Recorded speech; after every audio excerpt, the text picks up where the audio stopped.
இன்றைக்கி நம்ம பண்ண போகிறது கிறிஸ்பி வெண்டைக்காய் ஃப்ரை. வாங்க எப்படி பண்ணுறதுன்னு பார்க்கலாம். ஃபஸ்ட்டு வெண்டைக்காய் எடுத்து கழுவிட்டு 2 பக்கம் கீறிட்டு அப்புறம் ஒரு 4 பீஸ் இல்லைனா 2 பீஸ் போட்டுக்கோங்க. ரொம்ப குட்டிஸாக கட் பண்ணிக்கோங்க. அதுக்கப்புறம் கட் பண்ண இதை போட்டுட்டு கொஞ்சமாக உப்பு போட்டுட்டு கொஞ்சமாக மிளகாத்தூள் கொஞ்சம் போட்டுட்டு அப்படியே கொஞ்சம் கடல மாவு கொஞ்சம் போட்டுட்டு, அதாவது போண்டா மாவு கொஞ்சம் போட்டுட்டு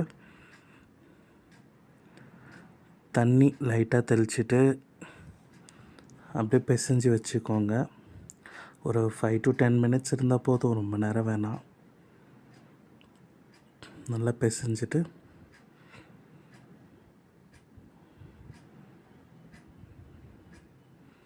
அப்படியே ஆயில் ஃப்ரை அப்படியே பண்ணிடுங்க.